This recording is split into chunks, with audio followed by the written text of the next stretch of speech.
It really feels incredible to be on the winning side of last night's presidential election, but it's easy to win. And like my mom says, it's not right for us to gloat.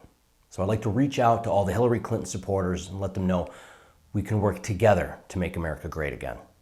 There really is only one difference between the two of us. You guys are losers!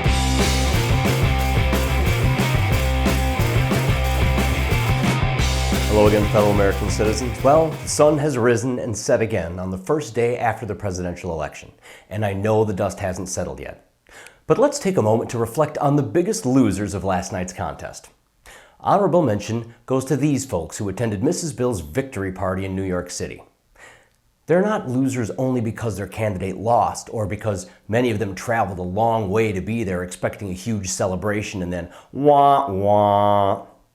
No, these people are losers because, unfortunately for them, the images of them openly crying over the results of a presidential election are forever immortalized in widely distributed photos and video. How humiliating. I kind of feel bad for them. In third place is a massive tie between the mainstream media and all the pollsters, pundits, and consultants.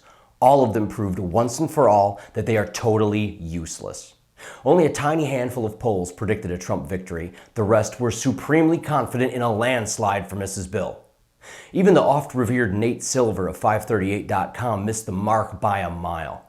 He's going to have to change his name to Nate Styrofoam after this debacle. Please, people, remember these failures in 4 years when we go through this crap again. Polls are garbage. And the mainstream media proved that they are not the fourth estate, but just an extension of the Democrat Party.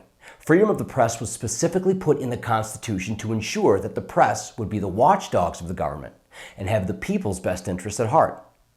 They were so blatantly biased this election that they have lost all credibility with the American people. I hope their ratings tank.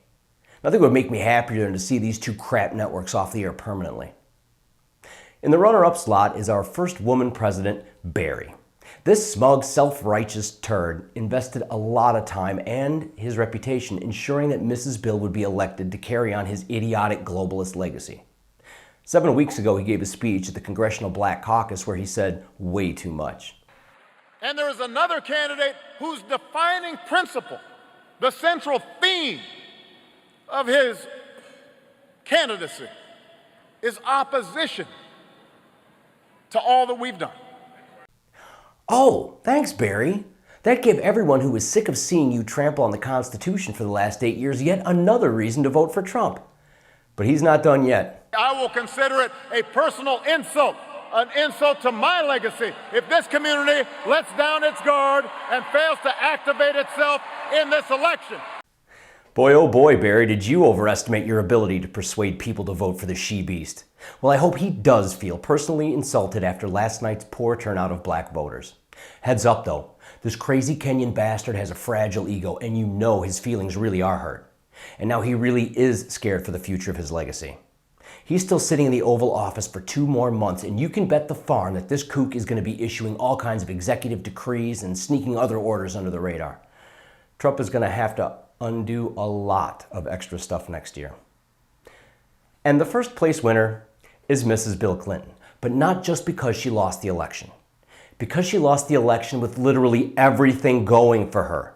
She had more money. She spent more money. She had virtually every celebrity endorsing her publicly. She had every mainstream media outlet, newspapers, magazines, news networks, working overtime to report on how awesome she was, ignoring all of the negative stories coming out of WikiLeaks, DNC leaks, the FBI, all the while over-reporting every single negative thing about Trump. She couldn't win even though the dead vote Democrat. Illegal immigrants vote Democrat. All of the reported voting machine anomalies that I saw switched Republican votes to Democrat. Democrats, as expected, tried all their usual tricks, such as instigating violence at Republican rallies, bussing in voters, and encouraging illegals to vote. And with all this, she still couldn't win. The deck was totally stacked in her favor, and she still lost. When you cheat and you still lose, that's the ultimate loser. Hopefully after this humiliating defeat, it will finally sink into her head that she really is the worst, most hated person in American politics, and she will disappear from public life forever. Would nothing make me happier than to never see her nightmare-inducing face again? Except maybe if she's perp walked out of her Chappaqua mansion to be arrested on treason charges? Fackin' A right. Hey, do you love America? Well, America loves you, and so do I. Just as friends. Check out one of these videos, and don't forget to subscribe, and let's be Twitter buds. Let's keep this party rolling. Fackin' A.